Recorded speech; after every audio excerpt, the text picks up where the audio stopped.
eating for the future. Yeah, first of all, thanks everybody so much for joining us.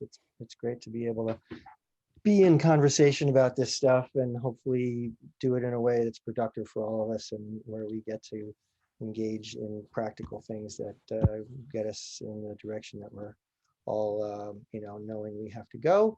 I just wanted to say thanks so much for the library hosting this, and to Dar for being the instigator, as she usually is, for setting up these programs. And so yeah, if you can, we're just going to advance through the slides here. Basically, the deck that I have here is, to a large extent, to some extent, it's sort of mild posts for me to organize the talk, but to a large extent, it's here sort of as a resource for people who are participating.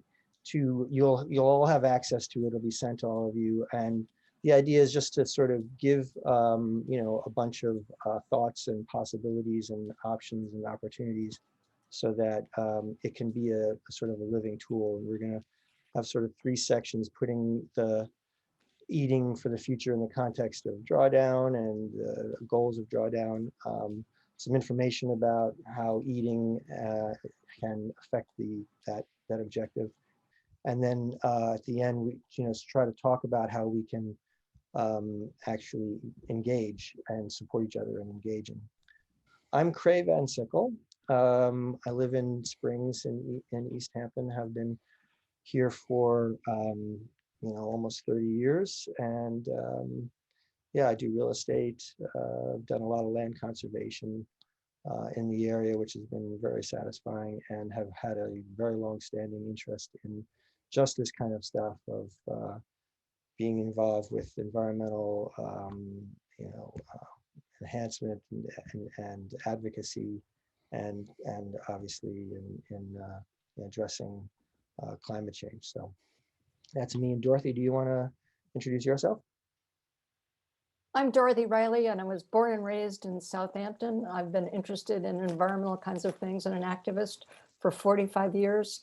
And this is the most fun that I've had in the environmental realm. So thank you so much for joining us today. Good. So Mary, who's also on the call, is the other of the 3 of us who started Drawdown East End. And basically, Drawdown East End was inspired by Project Drawdown, which we'll get to. And the emphasis is that I want to mention here is that we're engaged in what the tagline says, which Sherry, who's also on the call, came up with, which is local solutions to reverse global warming. And the idea is that the current amount of gas, heat trapping gases, is not an amount that is going to sustain a livable and thriving world. So we want to actually reverse climate change and global warming by the 2 processes that we're going to now talk about in the next slide. You could go to the drawdown slide. So the idea of drawdown is basically very simple. There are 2 processes that we are trying to achieve. One is to prevent more emissions from going up into the atmosphere that cause more concentrations of heat trapping gases. And the other one is to draw down or sequester the gases that are already up there that are heat trapping. And that pretty much happens through sequestration and photosynthesis. And there's some videos that illustrate that really well that we'll get to in the future. But that's sort of the basic concept of what drawdown is. And drawdown itself is defined as the point at which time the atmospheric concentrations of heat trapping gases peak, and then they start to come down in the concentration year after year. So Project Drawdown, which was edited and introduced to the world by Paul Hawken, is what got this all going. And they're the ones that defined that goal of what drawdown is that I just described. And in addition to that, they did what was extraordinarily remarkable, which was for the first time ever, is they identified which were the top 80 causes of emissions going up and opportunities to either prevent that from happening or sequestering and bringing emissions down. And they calculated how much of the CO2 equivalent each solution equaled, how much it cost, and how much it saved.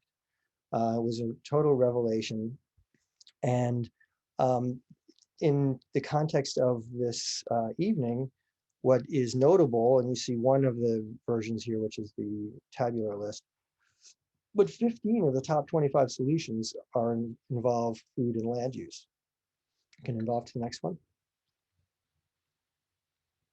This is a different way of representing that chart. And what you can see is that these red-brown slices over here of the top, this shows you visually the magnitude of the respective solutions. And you can see that while eating is a big topic, and it involves the main things that we're going to focus on tonight are reducing food waste, plant-based diet, the land use implications that our choices in what we eat cause to be pursued in providing us with the food, and then other more subtle aspects about eating seasonally and locally. But in this chart, you can really see that just reducing food waste is an enormous opportunity for reducing food waste. Now, this is global, and everything has to be filtered in terms of the local context, but this is pretty universal. Everybody eats. And then plant-based diets is the next enormous opportunity, and everybody has the opportunity to eat it more or less. Well, not everybody. Those of us who are lucky enough have the opportunity to eat more or less, meat or plant-based foods. And then you can see that, silvopasture, which is related to land use, and regenerative agriculture, which we'll talk specifically about, and all these other things that are in this blue, this red-brown, constitute an enormous opportunity. The other big one, which you can see is in yellow, is energy, and they're two biggest sectors. But as a for instance, this changes the context actually. From most people have typically focused on how energy, and renewable energy in particular, is what dominates the dialogue. And here you see that, like, just as an example, offshore wind, which is over on the left, almost a horizontal middle line of the chart, is just a fraction globally of what reducing food waste is. Now, of course, locally, offshore wind is a big opportunity because we live in a great wind belt out here. But nevertheless, this puts it all in context. So if we could advance.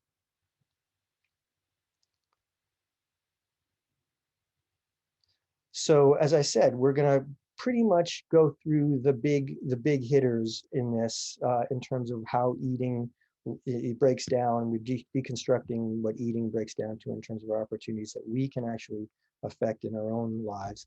And that's sort of reducing food waste, plant-based diet, regenerative agriculture, and social, seasonal, perennial food choices.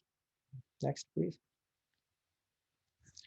So yeah, this is just the food waste section of Drawdown East End is Drawdown is pretty big. There are other resources like Natural Resource Defense Council. At the end of this, there is a set of resources that includes some of the big hitters in terms of both local and more national opportunities. So next, please.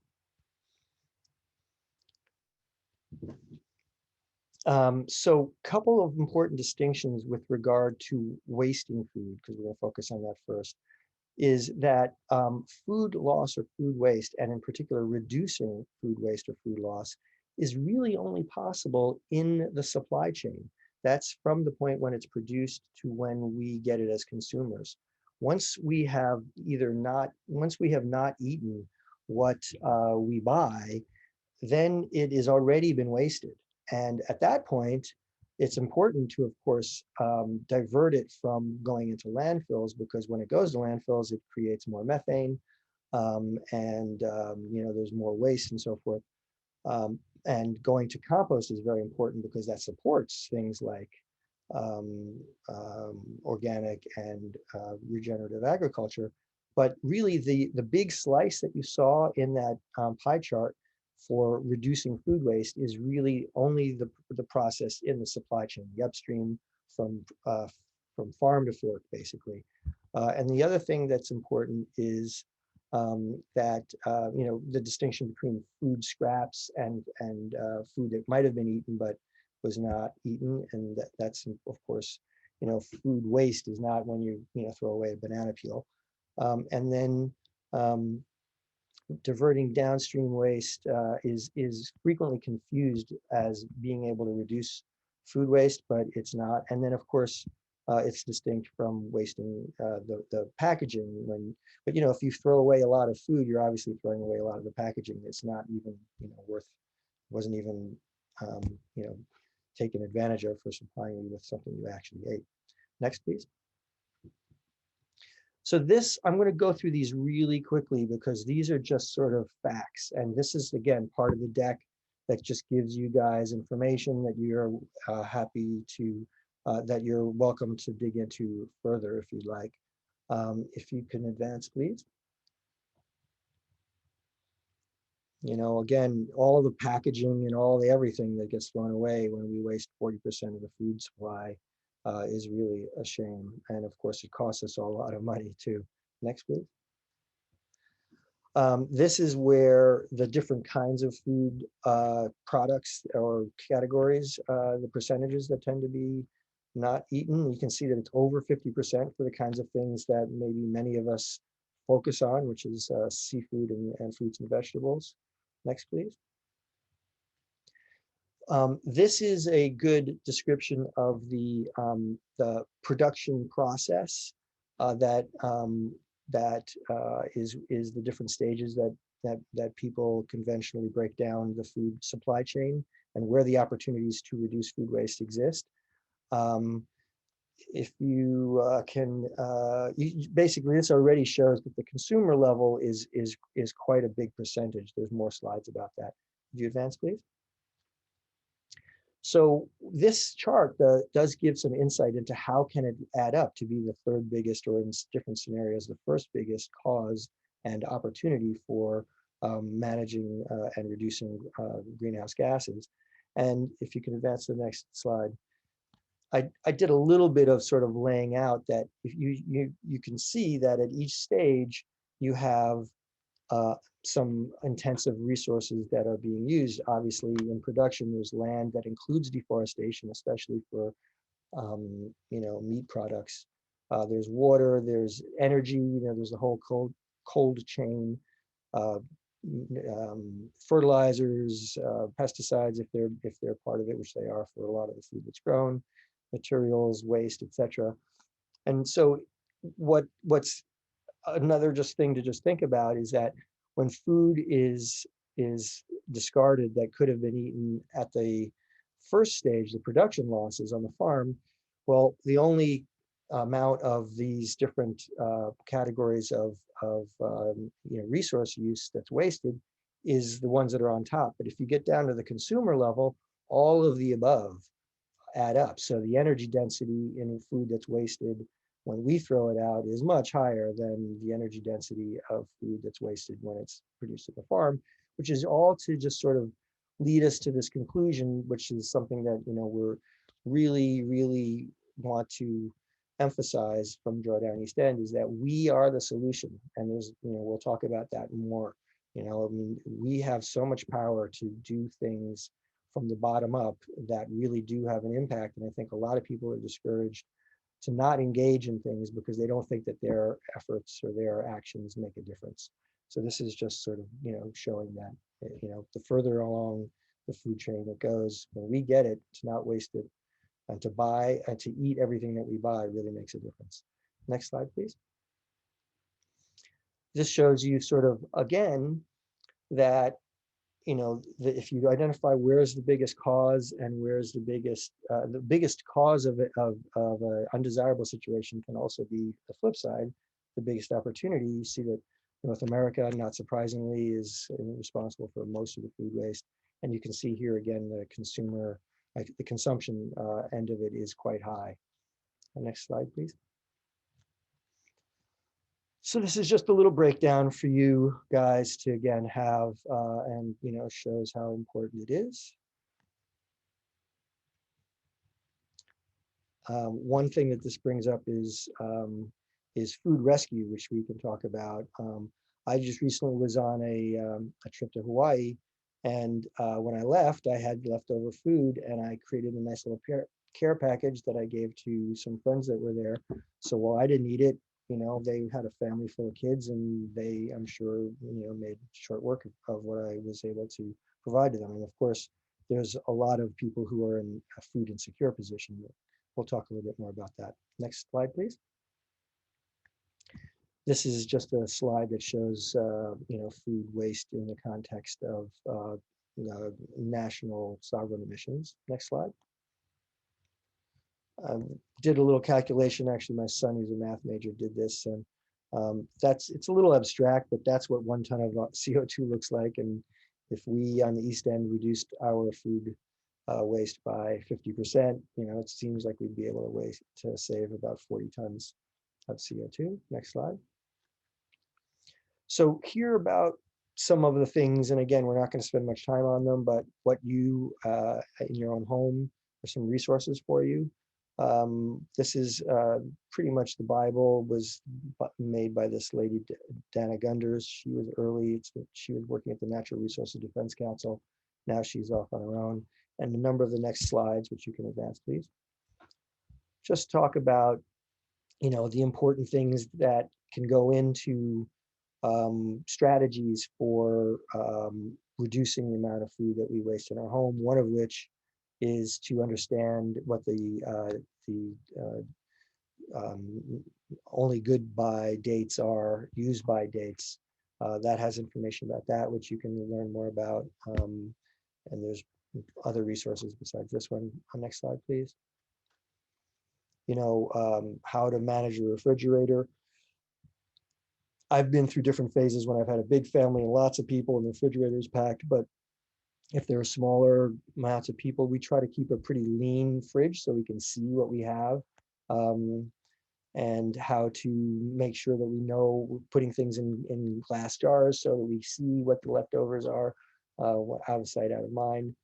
There's lots of tips again at the end of this deck, but also in this book and in other places that you can explore.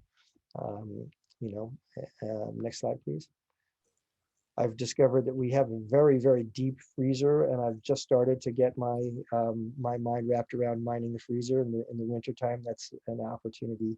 We have a lot of things like beans that we've made that we've stashed down there, and so we're digging those out at this time of year. Next slide, please.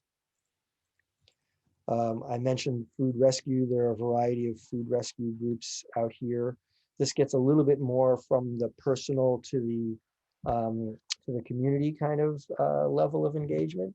There are, one of the things that I'd like to do, there's this group called 412 Food Rescue, which is an app that connects people who would donate food, like restaurants or delis or stores, to and they have subscribers that are donors, they have subscribers that are recipients, like food pantries, and then the app is like an Uber app, and people who are in the neighborhood and who can deliver the food from A to B in a timely fashion, because that's usually the critical thing, are sent a notice. So there's a lot of opportunities. Island Harvest is one of the local ones. Next slide, please. I have to call out Misfits Markets. This is cutting off the waste at the production and packaging level, because these boxes come with food that's either too small or too strange looking to make it through the normal channels. And I've been using it for a really long time. I've had some of the top chefs out here rave about it. Sometimes you get something that's a little bit not perfect and you don't want to eat it, but 99% of the time it's great, tasty, organic, that would otherwise have been thrown out food. So this is a really cool thing. I highly recommend this. Next slide, please. And here is sort of a transition away from food waste and into the next broader category of plant-based and regenerative and some of the other choices that we can make. And this is a great little video from a group that we love. We've had a session with these guys. The guy that you'll see on the video and joined us at one point for a seminar on on food. And this also pays, I would just call out that this is a really great illustration of the two processes that we described about how we can address climate change, which is the emissions going up and the emissions being drawn down. Do you feel hopeless about climate change and the damage we are doing to our planet? I did. But then I was shown a new way to look at the problem, which made the solution so obvious and so within reach. A solution that's right under our feet. Climate change is all about too much carbon in our atmosphere, but carbon's not our enemy. It's the building block of life. Everything alive is made of it. It's us. The problem and the solution are simply a matter of balance. Let's step back and look at the 5 pools of where carbon is stored on planet Earth. Starting about 500 million years ago, when plants appeared on land, carbon began to cycle in an amazing balance, a balance that allowed for life as we know it to evolve. Then one life form, us, figured out how to extract carbon from the fossil pool. Then we burned it for energy, putting it into play, disrupting that balance. The way we manage land and do agriculture is moving even more carbon from the soil and biosphere into the atmosphere. Specifically, we've moved 880 gigatons of carbon dioxide into the atmosphere, which is heating up the planet and destabilizing our climate. Now, the oceans have absorbed a lot of this excess carbon, which is resulting in ocean acidification and accelerating a mass extinction of sea life. So in order to save life as we know it, of course, we have to stop releasing fossil carbon. The big question is, where do we put this excess carbon to get this cycle back into balance? Well, remember when I said that the solution is right under our feet? It literally is. It's the soil. Plants, with sunlight and water, perform photosynthesis. They pull in carbon from the air and turn it into carbohydrates, sugars. Then they pump some of those sugars down through their roots to feed microorganisms who use that carbon to build soil. Voila, carbon moved. Plants pump it in and soil stores it. Nature's living technology is amazing.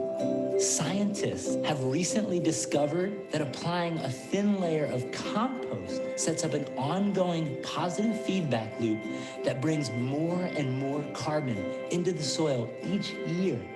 In concert with other regenerative practices like not tilling the soil, planting trees, cover crops, and planned grazing, we can build and retain gigatons of soil carbon. This is carbon farming. This is regenerative agriculture. And there is nothing more powerful than an idea whose time has come. Unlike more carbon in the atmosphere, more carbon in the ground is good for us. It makes healthy soil, which is nutrient-rich, full of life, and holds way more water. This means more nutritious food and crops that are more resilient in the face of drought. That's good news for farmers, families, and everyone that eats. Remember this, the way we grow our food, fiber, and fuel either puts carbon up into the atmosphere or it pulls it down into the ground. The regeneration of soil is the task of our generation. Our health, the health of our soils, and the health of our planet are one and the same.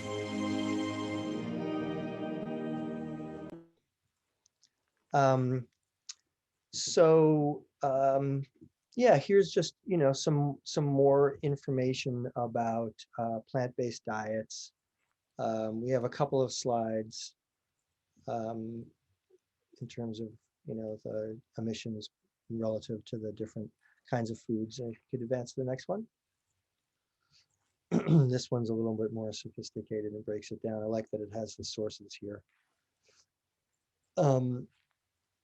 And again, it's a huge slice of the pie. There are some more nuances in this, and I think that Dorothy's going to talk a little bit about, because beef and animals in general, if they're raised in the conventional method of animal lots and so forth, are hugely damaging. But if they're integrated into a more regenerative kind of integrated farming situation where they are mixed in with the crops, and and in other capacities they can serve to be very beneficial. So I think that's the next slide. You can advance the next slide, please.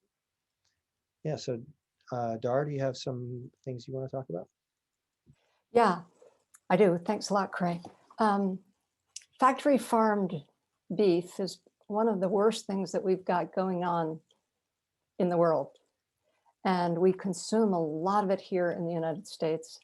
And it is a drastic contributor to methane.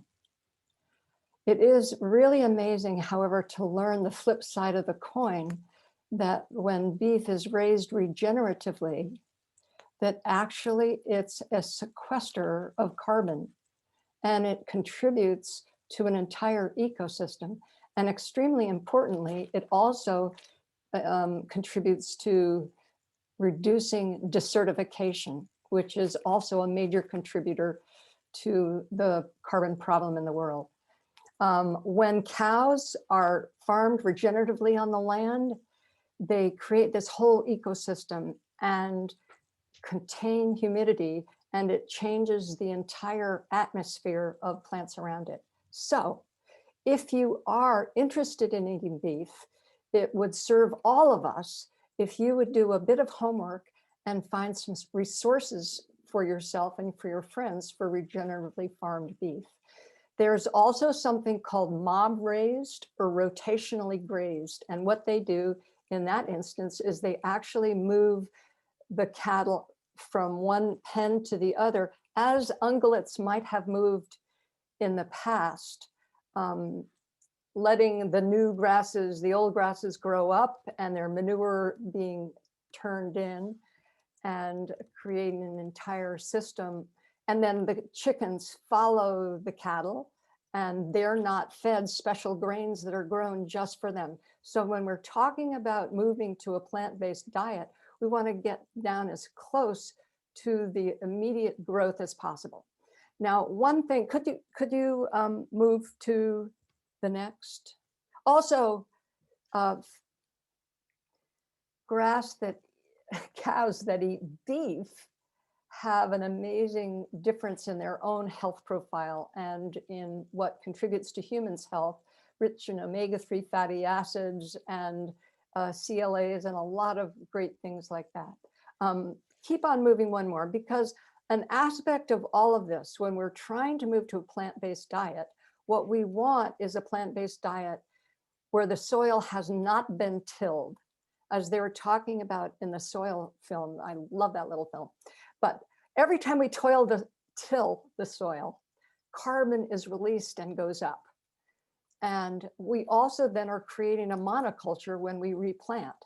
But if we can leave those plants there, and this is most likely to happen with large seeds, so Janet, Krae's mom, tells me larger seeds are easy. They're drilled down into the ground and they grow right up from there, leaving whatever is there. So we're looking for what develops the soil and what doesn't disturb the soil. So you can see there what's regenerative agriculture. There is minimum tillage. And then we use cover crops. So there's always something growing on there, rotation and compost and manures. We're not using fertilizers or pesticides. And if it's about cows and grazing, it's about managing them very well. Can you move to the next slide? If you want to find sources for well-grown food, go down to the eastend.org website, and you can see a number of different links, which will give you great ideas of places to go and people who are growing regeneratively and organically. And if you can move to the next one, this is most exciting to me. because what do we actually eat? Now, Krae has mentioned that we want to eat all the food that we buy. I mean, that's 100%. That's it right there. Everything we buy, whether it's takeout or at a restaurant or at the grocery store, we want to eat it all. So that means we're going to shop carefully. I buy less zucchini and lettuce, and I buy more cabbage and broccoli and kale because I know they're going to stay in my fridge and they can last till I get around them. If you're going to buy other things that go bad quickly, then you've got to be a better planner and cooker than I am. I also just happen to use glass containers, and I've got this wonderful marker and I can put on what's in them. So in my fridge, I can see.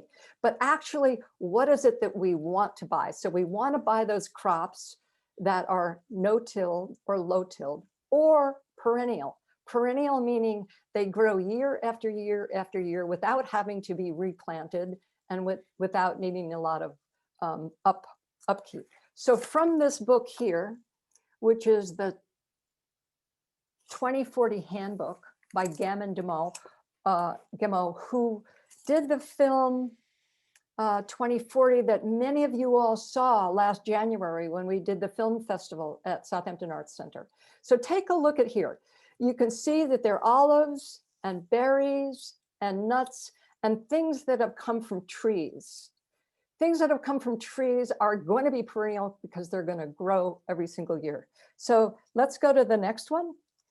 And you'll see some kale and some asparagus and radicchio and what else have we got there? Some tubers. There's also a wonderful list in his book here.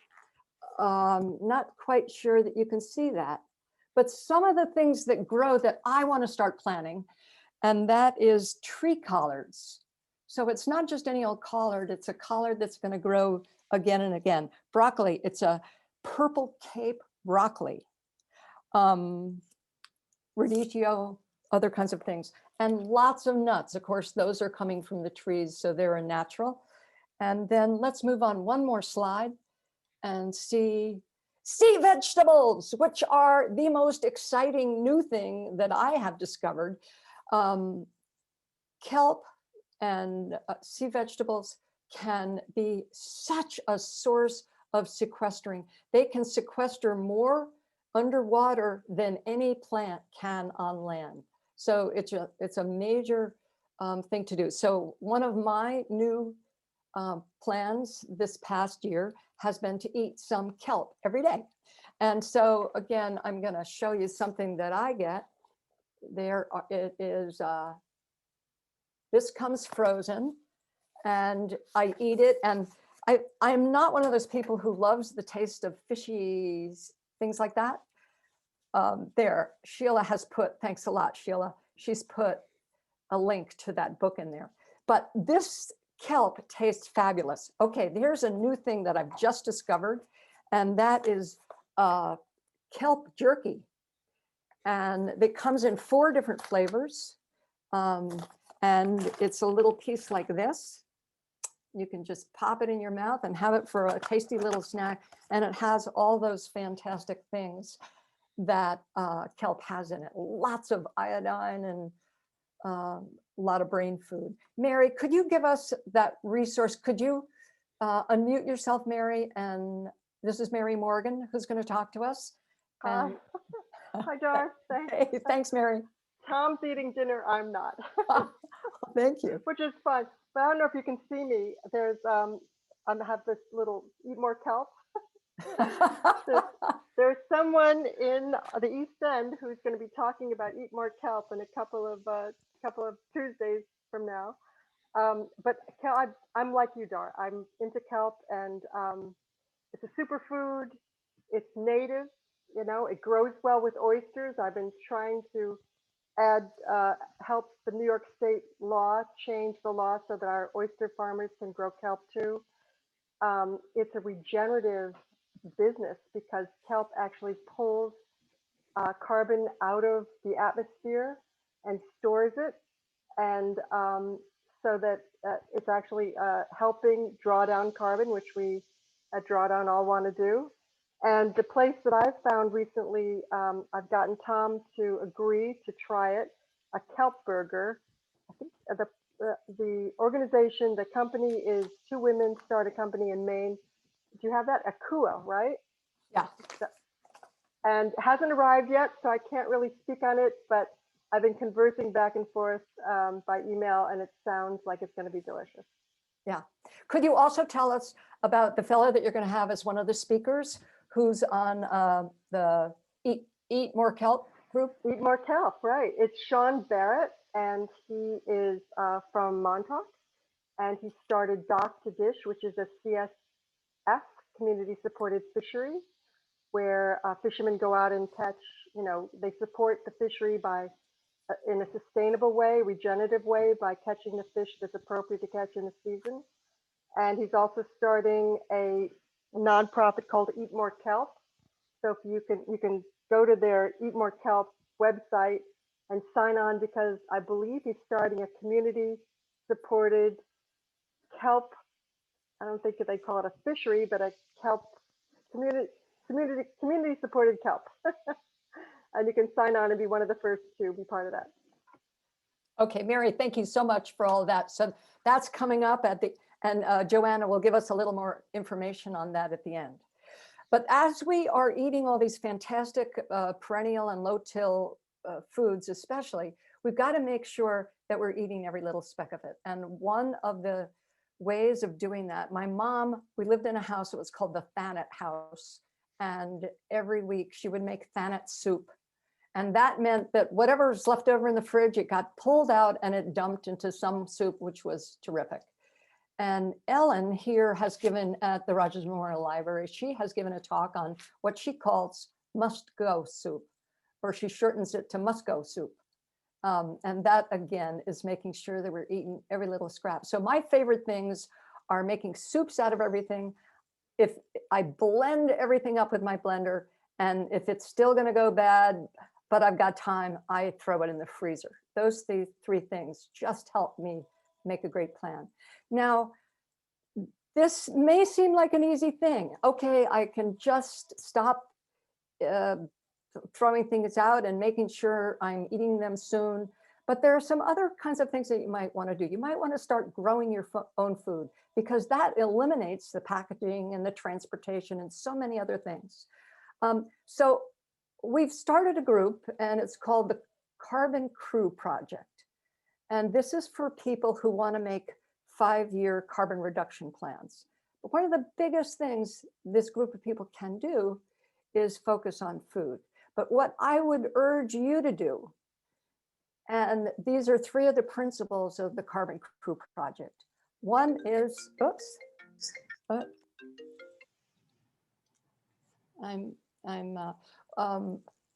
find a buddy, make a plan with your buddy, and check in with your buddy every couple of weeks that you're wanting to do. Are you really eating all that food in your fridge? Maybe together you're gonna make a plan to be part of a community supported agriculture project, or plant your own food, or are you just gonna shop really smartly from now on? So that is my closing advice, and Krae's got a few more things to add to that. Thank you so much. Great. That was cool. You just segued to the last part, which is where we sort of just, briefly talk about the 2 things that you just mentioned, Dar, and then open it up to conversation about this. So, strategically, so how do we, there's lots of information, there's lots of opportunities. We've touched on a bunch of them. Dar was great at talking about what she's done. Can you advance to the next slide, please? And, there's two really fundamental truths. One is that it's by the choices that we make that we either are being part of the problem or part of the solution, as it were. If we go to Safeway and we buy farm raised beef, we know that there's a big carbon footprint that's associated with that. If we go and we buy local produce from a regenerative local farm, we are definitely doing our part to try to reduce emissions from going up and drawing things down. But getting to that point where you make the choice frequently involves making a plan so that it's not just random, right? It's got to be, it just really helps to be deliberate about this. And to Dar's point, and I'm glad you brought up the Carbon Crew project, is that, you know, having a buddy and being accountable and like creating a plan that is not just in your own head, but written down and, you know, a real thing. That's sort of something that we've, you know, been testing on ourselves, and we believe that it really is a significant, you know, way to go. So what's the next slide? You see the next slide? So we're not going to go through all these. This is just, again, for those of you who want to download this deck. There are, you know, we can leave it up, and there's one more slide below it that has more, you know, sort of suggestions. I culled a lot of these suggestions from the various resources about how not to waste food. This is mostly related to not wasting food. But now we just wanted to open it up to questions and thoughts and share, and anybody who has any comments or suggestions, or, you know, things that you're particularly enthusiastic about, we'd be happy to open it up and to chat about that with the time we have left. Does anybody have any, how do we do this, Joanna? Do we have people who can raise their hand, or how do you know when somebody wants to talk? Yes, and there are a few things in the chat. So we can go through that. What's the name of the book? I think it was 2040. It's a 2040 handbook. Yeah. Oh, there you go. Somebody actually answered that question. I wonder if we might be able to ask Jim Ewing and Sarah Honeywell to tell us a bit about their garden. Yeah, and you can just unmute yourself, so please do so. Yeah, I have unmuted myself. We have a little, I guess we farm about a tiny, not a very large space. It's about a quarter of an acre. And you know, over the years, I put in berry, you know, I wanted to create an edible landscape. So we put in, you know, blackberries and raspberries and we have blueberry. I'm trying to restore my blueberry patch, which has never been very satisfactory. But then I also created a garden that's based on the middle-lighter method, and I converted that over to a small, you know, no-till garden system, which I have very, very narrow beds that are all irrigated, and I have covers for them so I can cover them in the colder seasons. And they produce. We generally don't need to buy any food at all during the growing season. We produce so much food. It's amazing. And it's amazing how much food you can grow in a very, very small space if you just try to do it. It's not difficult. And I think for me, I think that what I'm just beginning to work on now is this no-till system, which we just went over in that in the film, and it means you don't disturb the soil at all. Soil needs to be your primal focus. Any garden you develop, that's fairly common sense. And so I'm learning now not to disturb the soil at all, and to cover it, to treat it like it's sacred. Your sacred soil is what feeds you. And so that's kind of been our attitude, and it's really much easier to do than you think. I'm developing now a whole new composting system, so we don't throw any food away at all. Everything is thrown into the compost. That includes cardboard, that includes toilet tubes, paper. Everything goes into the compost pile, and it heats up and it produces wonderful compost. So that's what feeds the microorganism. You spread a little thin layer of that on top of your soil every year, and really 2 inches of it, and that is enough to sustain the soil. And so that's kind of the system that we've been working on lately, and we'll see how it develops next year. It's been good to us so far. Thank you very much, Jim. Thanks, When you're in the mood to give public tours again, please let us know. I'd be happy to anytime once we get the season going. I'll let you know, and we'll see if we can set something up. Oh, that'd be terrific. I'd be happy to do that. I'd also like to let you know that the fellow that made that film that we saw from the Kiss the Ground organization, they do a course called Kiss the Ground Advocacy. It's a soil course. And I'm not sure if it's a month or 2 months long, but it's a very intense, wonderful, eye-opening course about soil. You'll never feel the same about soil again if you do it. You can do it both with other people as a structured group, or you can do it independently. So they have it set up both ways. Go to their website, Kiss the Ground Advocacy, and you'll find that.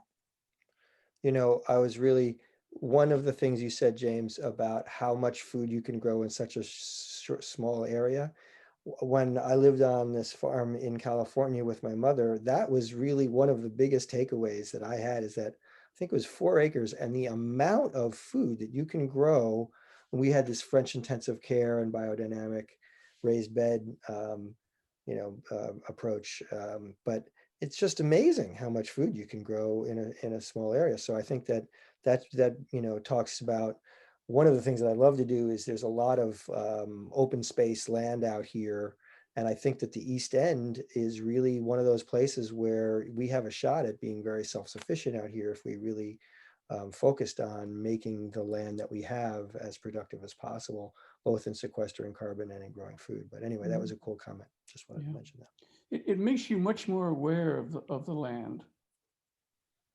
I would say that, like, one of the awarenesses that I had about regenerative, what defines regenerative for me, to the extent that I've been involved with it, is that you sort of have a relationship with each plant. It's not a commodity, food and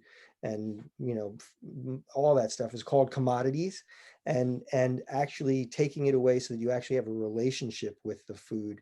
And it's literal, because like the microbiome that's in the soil goes through the food and goes into your intestines, and it is, you are it. That's what you come from. So you do have a relationship with it. Yeah. So anyway. And then it's enormously joyful. It's really fun to see a plant that you put in a little seed, and it suddenly becomes something that you eat and sustains you. Yeah. It's really very satisfying. We should all be growing gardens. It's very easy. Yeah. If you want to go down, there are a couple more resources at the end of the, just because I see in the chat a couple of. Well, why don't we ask August to unmute and tell us about the Policy Council meeting? Perfect, great. August, could you unmute and talk to us? Sure. Yeah. Can everyone hear me? Yeah. Yes. All right, great. Yeah, so I just put that in the chat box. Thanks for the opportunity. I know some of you. I chair amongst many hats I wear, I chair the Suffolk County Food Policy Council, and it's very fortuitous. I lined up some speakers next Tuesday morning to actually discuss the state's food donation and food scrap recycling law. So this is actually this is targeted at large institutions. So this isn't kind of like the consumer base, which we were talking about during the presentation, which again is very important. I was actually very satisfied to see you lean into that, because I think there's a misperception that a lot of the waste is happening more upstream, but a lot of it is actually happening in our own homes and in restaurants. This, of course, is not that. This is a law that was passed in 2019 that speaks to the need for the kind of large institutions, grocery stores, and so on that produce a certain amount of food waste, to come up with strategies and mechanisms to mitigate that waste, whether it's through donations to food banks, whether it's through the production of biofuels or organic composting. The speakers I have next Tuesday will be able to explain it more fully than I do here, but everyone's welcome to join the Food Policy Council. I run a very informal shop. It's open to everyone. Mary and others and Sherry have attended in the past. So we've had Drawdown East End speak at one of our meetings, and everyone is welcome to join us again on Tuesday. There's no easy way to kind of share the Zoom, because it's like super complicated. So maybe I'll just drop my email in the chat box, and people could email me, and I'll send them the link if I think that's the easiest way to do it, candidly. Great. If it's okay, Joanna, is that a link that an address that you could send us all? Sure, August, if you want to send it to me, I can share it with all the participants from today. So, oh, actually, I can do that. And Barbara, I saw Barbara from,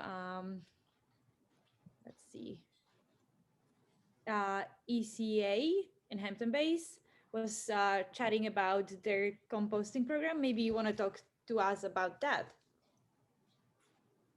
If she's still here. Oh, there she is. Maybe. Sure.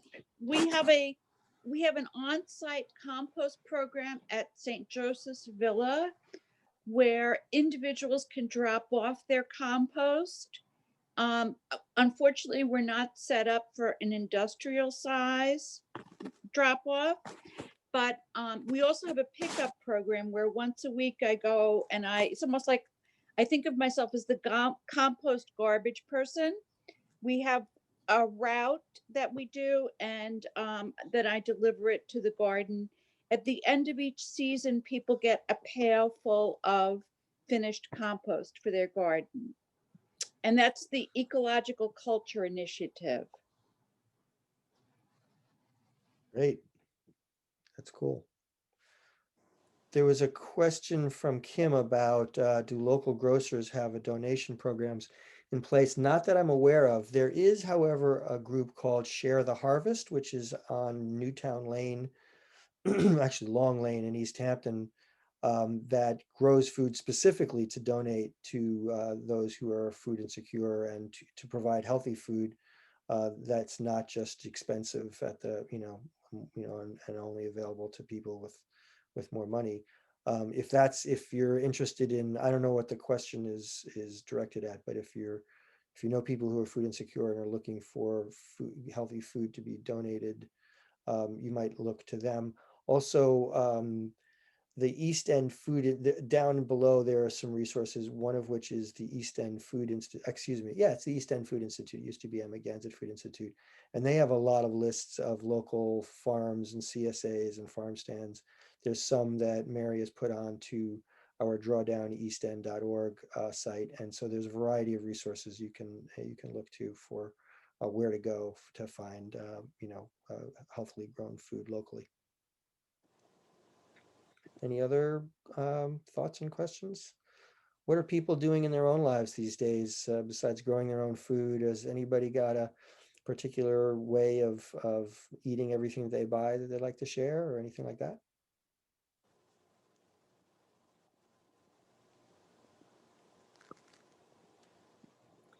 I haven't had the ability to have a garden because we live in the woods. And sadly, all of our trees have gotten the southern pine beetle and have died. So we are about to have 130 trees chopped down right next to the house. And the good news, I'll be able to have a garden. So it's fun for me to start looking at what kinds of perennials and low tillage crops I can grow. That's a new and exciting thing for me. Jim, I'll have to come over and look and see what you're doing. Get some hot tips from you if that's okay. Yeah. Sounds good. I also, just like while I'm at it, touting my strengths here, and that is I get to use all sorts of parts of plants. I mean, you might think that the bottom of the broccoli that's really tough is no good. But if you chop that baby up and put it in the blender and cook it, you can make great soup out of it. You can, if there's certain kinds of radishes that don't have the really hairy tops, green tops, that's smoother, you can make a great pesto out of those radish tops. So thinking out of the box allows me to really use up a whole lot of the food that I buy that wouldn't even be considered waste because we assume it's waste. It's fun. Okay, wait, we see here, Margaret Cruz, raised beef in the North Fork, well-raised beef. Margaret, maybe you can unmute and tell you about that. Meanwhile, I'll tell you about Art Ludlow's farm here on the South Fork, Meatcock's Dairy, where he does rotational grazing for his dairy cows, which is very unique, very unusual to do rotational grazing. When I spoke to him personally, he talked about the amount of fertilizers and pesticides they used to use, and they now use, every 4 or 5 years, some bit of something. but it's just a fraction of what they used to use. They will deliver to you. So if you put in their Meatcocks Bay Farms, they make lots of cheeses and beef products as well. So Margaret, would you tell us about the? Sure. Well, Eight Hands Farm is a farm that was started by a couple. They raise beef, pork, sheep, and it's all humanely raised. And I don't know all the details, but they're incredibly wonderful farm. And they actually sell like soaps that they make, but they have, well-raised beef and meat products. And then Triber Farms also, they raise beef and chickens, and they allow people to come and bring their vegetable scraps for their chickens. And they also have a huge community garden that's all different people come, and the food is donated. And so Triber Farms is a really good farm, and it's all on the North Fork. And I wanted to share with you, Dar, maybe you would want to consult a permaculture person, because they might be able to help you come up with some edible nut trees, or other things that you could grow there. Permaculture is a wonderful way of dealing with land and design. Great idea. Great idea. I'll do that. Thanks a lot, Margaret. You're welcome.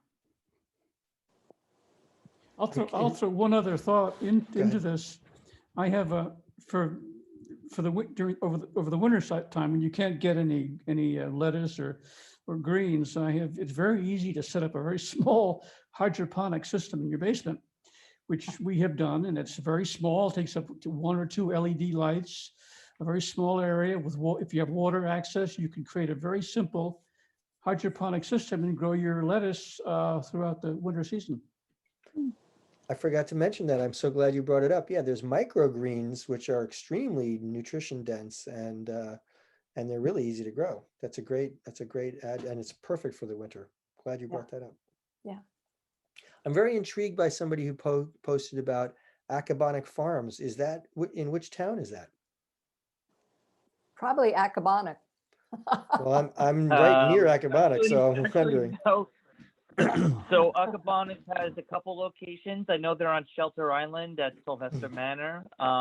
They also have places in Yaphank and Middle Island, so they rotate to different locations. And I think they're looking at a few other spots as well. That's great. I mean, I live 1,000 feet from Acabonic Harbor, so I was like, what? Where is this place? Yeah. I'll look it up. That's a great resource. Thank you. Yeah, if we could collect all these resources and distribute them, Joanna, from the chat, that would be super. I mean, we put a few in, but there's all these other ones that are great that are coming up. Sure, And I again, will they're save it all and send it to everyone. You can also save the chat. Everybody could save the chat, right? Mhm. That's a good point. Easy. Well, it looks like we're about out of time, and it's been so much fun talking with you all. Krae, thank you so much for being our host tonight and giving us all this great in-depth information. And Joanna, thank you for coordinating this program for us. You Sure, have of done course. so much. Joanna is on the Green Committee of the library and does a lot within the library to keep them on task, which we really appreciate in this town. Yeah, And- the Memorial Library has been just so great. You've done so many great programs. We really appreciate it, and good for you. And thanks, Star, for all of your your initiative to make these things happen. I'm sorry, Joanna, go ahead.